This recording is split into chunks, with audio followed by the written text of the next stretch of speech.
চেনি খালেই ডায়েবেটিছ হয় নেকি?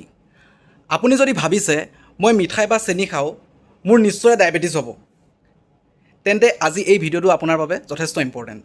প্ৰথমে এটা কথা বুজি লওক, কেৱল চেনি খালেই ডায়েবেটিছ নহয়। ডায়েবেটিছ হোৱাৰ মূলতঃ বহুতো কাৰণ থাকে, যেনে ফেমিলি হিষ্ট্ৰী, ওজন বেছি হোৱা, এক্সাৰচাইজ নকৰা, আনহেল্থি ফুড খোৱা, কম টোপনি, ষ্ট্ৰেছ ইত্যাদি ইত্যাদি। কিন্তু বেছি চুগাৰ থকা খাদ্য নিয়মিতভাৱে খালে বেছি ৰিস্ক বাঢ়ি যায়। বিশেষকৈ ছফ্ট ড্ৰিংকছ, কেকছ, পেষ্ট্ৰিজ, আইচক্ৰীম আৰু মিঠাই, এইবোৰত কেলৰিজ আৰু চুগাৰ বহুত বেছি পৰিমাণে থাকে, ফলত ৱেট বাঢ়ি যায় আৰু পেটত ফেট জমা হৈ যায়।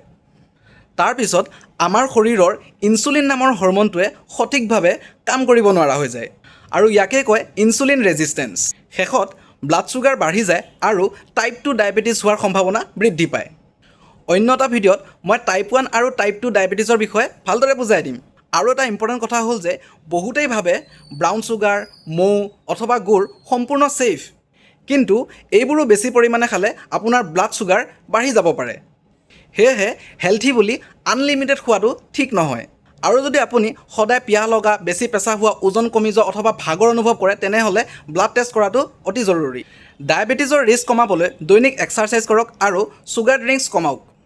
ভেজিটেবলছ আৰু প্ৰ'টিন বেছিকৈ খাওক আৰু ওজনটো কণ্ট্ৰলত ৰাখক। আৰু নিয়মিত হেল্থ চেকআপ কৰক। মনত ৰাখিব, চেনি একমাত্ৰ কাৰণ নহয়, কিন্তু বেছি চুগাৰ ইনটেকে ডায়েবেটিছৰ ৰিস্ক নিশ্চিতভাৱে বঢ়াব পাৰে। এনেধৰণৰ হেল্থ ভিডিঅ'জ পাবলৈ মোৰ চেনেলটো ছাবস্ক্ৰাইব আৰু ফ'ল' কৰি ল'ব। Thank U.